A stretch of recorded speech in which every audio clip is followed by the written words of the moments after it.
1 kilo प्याज और आधी किलो गोभी दे दीजिए। ये लीजिए बहन जी, 80 रुपए हुए। क्या? 80 रुपए? 2 सब्जियों के 80 रुपए भला कैसे हुए? अब सरकार ने 2 सब्जियों के दाम इतने बढ़ा दिए हैं तो हम बेचारे क्या करेंगे। पांचों बहुएं जिस भी ठेले वाले के पास जाती तो वहां उन्हें उतनी ही महंगी सब्जियां मिलती, जिसके चलते बिना सब्जी लिए ही वो सब घर लौट रही होती हैं। अगर सब्जियों के दाम यूं ही बढ़ते रहे तो हम लोग खाएंगे क्या? हर रोज दाल चावल खाकर तो गुजारा नहीं हो सकता ना हमारा। मैं सोच रही थी कि क्यों ना हम अपने आंगन में सब्जियों की खेती करें। दीपा, सब्जियों की खेती का काम इतना भी आसान नहीं होता है, पता है ना उसमें कितना वक्त लगता है। और ये तो मैंने कब कहा कि हम सारी सब्जियों की खेती करेंगे, छोटी मोटी सब्जियों की करेंगे जिसकी खेती आसानी से हो जाती है, जैसे मिर्ची, धनिया, बैंगन, भिंडी, आलू। इससे हमारी बचत भी होगी और बाहर सब्जी मंडी से हमें बहुत कम ही सब्जी लेनी पड़ेगी। दीपा का ये आइडिया बाकी की चारों बहुओं को काफी पसंद आता है, जिसके बाद अब वो पैसे मिलाकर थोड़े बहुत सब्जियों के बीज लेकर आती हैं और उन्हें अपने आंगन में अच्छे से बो देती हैं। और कुछ हफ्तों में अब उनके आंगन में ही तरह तरह की सब्जियां उगने लगती हैं। अरे वाह, हमारे इस जुगाड़ ने हमारे कितने पैसे बचा लिए। अब हमें अपनी रसोई के लिए बाहर से ज्यादा सब्जियां लेने की कोई जरूरत नहीं होगी। पांचों बहुएं अक्सर ही ऐसे छोटे मोटे जुगाड़ करके अपनी काफी पैसों को बचाया करती थी। ऐसे ही एक दिन, अरे ये मिट्टी का चूल्हा कैसे टूट गया? अभी कुछ दिन पहले ही तो बनाया था। अगर अब मिट्टी का चूल्हा बनाऊंगी तो उसे सूखने में कम से कम 1 दिन का समय लगेगा, और बिना चूल्हे के मैं खाना कैसे बनाऊं?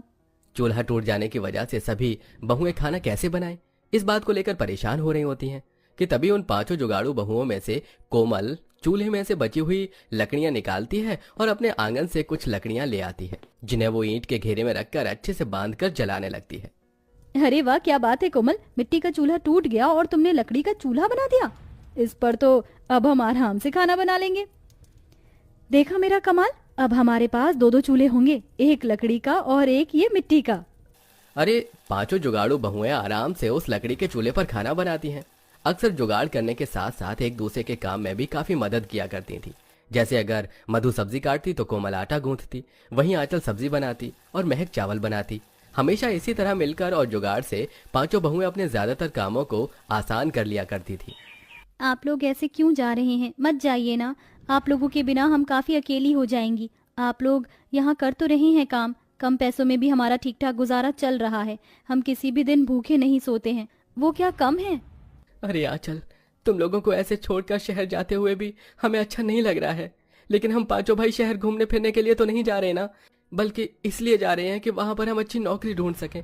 हम लोग तो कम पैसों में भी अपना गुजारा कर लेते हैं, लेकिन अगर कल को हमारे बच्चे होंगे तो उनके भविष्य के लिए तो हमें पैसों का इंतजाम करना ही पड़ेगा ना, ताकि उन्हें हम कभी किसी चीज की कमी महसूस न होने दें। पांचों भाई अपनी अपनी पत्नियों से गले मिलते हैं और नौकरी की तलाश में शहर चले जाते हैं। वहीं पांचों जुगाड़ू बहू पहले की तरह रहने लगती हैं। अरे ये क्या यार, ये वाला तवा भी टूट गया। अब हम रोटी कैसे बनाएंगे? चूल्हे पर तो हम कच्ची रोटी नहीं सेक सकते, और अगर तवा लेने के लिए गए तो 300 रुपए से कम का तवा नहीं आएगा। बिना तवे के हम लोग रोटी कैसे खाएंगे? सभी बहुएं तवा टूट जाने की वजह से काफी परेशान होती हैं कि तभी आंचल चूल्हे के ऊपर एक बड़ी सी कढ़ाई रखती है और रोटियों को बेल कर उसके अंदर रख देती है। चूल्हे की गर्मी से कढ़ाई काफी गर्म हो जाती है, जिस पर अब आंचल काफी अच्छी रोटी सेक लेती है। ये देखो, हम लोग बिना तवे के भी रोटी सेक सकते हैं। हाँ चल, ये तो हमें पता ही नहीं था। तुमने तो सच में काफी अच्छा जुगाड़ निकाला है रोटी सेकने का। पांचों जुगाड़ू बहुएं आराम से कढ़ाई में एक साथ ही काफी सारी रोटियां सेक लेती हैं, जिससे उनका काफी समय भी बच जाता है और ऐसे ही कुछ वक्त और गुजरता है। मधु हर रोज की तरह चूल्हे पर सब्जी बना रही होती है, लेकिन इस बार गलती से मधु से सब्जी में कुछ ज्यादा ही लाल मिर्च गिर जाती है और वो सब्जी काफी बन जाती है। अरे यार, ये सब्जी तो बहुत ज्यादा तीखी बन चुकी है। इतनी तीखी सब्जी तो हम में से कोई भी नहीं खा पाएगा, और इसे फेंकूंगी तो खाने की बर्बादी भी होगी। मधु, तुम्हें इसे फेंकने की कोई जरूरत नहीं है, मेरे पास एक तरकीब है। महक पास वाले दुकान पर जाती है और 10 रुपए का दही खरीद कर ले आती है और सारे दही को मधु की बनाई हुई सब्जी में डाल देती है। अरे महक, ये क्या किया तुमने? दही सब्जी में क्यों डाल दी? इससे तो अब सब्जी खराब हो जाएगी। अरे पगली, इससे सब्जी खराब नहीं होगी, बल्कि सब्जी में जो भी एक्स्ट्रा तीखापन है वो पूरा का पूरा खत्म हो जाएगा। सब्जी में दही डालने के बाद महक थोड़ी देर सब्जी को चूल्हे पर पकाती है, जिसके बाद अब मधु जैसी उस सब्जी को चखती है तो उसमें बिल्कुल भी तीखापन नहीं होता। अरे वाह महक, मुझे तो लगा था कि आज तो मुझे सबसे डांट पड़ेगी काफी, लेकिन तुमने तो मुझे डांट से बचा लिया और सब्जी की बर्बादी भी नहीं होने दी। ऐसे ही समय गुजरता रहता है और पांचों बहुएं यूं ही छोटे मोटे रसोई के जुगाड़ करने लगती हैं। ऐसे ही एक दिन, अरे यार, इन 2 प्लेट में अब मुझसे नहीं होता कि मैं तुम चारों के साथ खाना खा सकूं। और नहीं तो क्या, मुझे भी अब एक छोटी सी प्लेट में तुम सबके साथ खाना खाने में काफी दिक्कत आती है। पैसों की कमी के चलते पांचों बहुएं खाना खाने के लिए बाहर से प्लेट भी नहीं ला पा रही थी।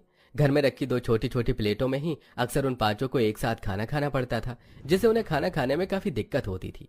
ऐसे ही एक दिन मधु छोटी प्लेट में एक साथ खाना खाने की वजह से परेशान हो जाती है और उठकर आंगन में आकर बैठ जाती है।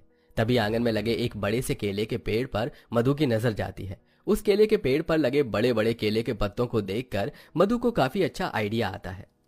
अरे वाह, ये चीज मैंने पहले क्यों नहीं सोची। मधु लकड़ी की सीढ़ी की मदद से केले के पेड़ पर चढ़ती है और वहां से कुछ केले के पत्ते तोड़ लेती है, जिन्हें वो लाकर अच्छे से पानी में धोती है। और अब पांचों बहुएं अलग अलग केले के पत्तों पर खाना खाती हैं। अरे वाह मधु, तुम्हारे इस जुगाड़ ने तो हमारे खाना खाने की सारी परेशानी को खत्म कर दिया। अब हम लोग आराम से खाना खा सकते हैं। और बाद में इस केले के पत्ते को हम जमीन में गाड़ भी देंगे, जिससे ये केले के पत्ते हमारे खाद बनाने के काम आ सकते हैं। समय बीतने के साथ साथ अब पांचों बहुओं के जुगाड़ भी दिन पर दिन बढ़ने लगते हैं। इस बारिश को भी अभी होना था। 1 हफ्ते से कोशिश कर रहे हैं कि गेहूं को पिसवा लाएं, लेकिन जब भी बाहर जाओ तब ये बारिश शुरू हो जाती है। हमारे पास भी आटा पीसने की मशीन या चक्की होती तो हम लोग बिना किसी परेशानी के घर में ही आटा पीस लेते।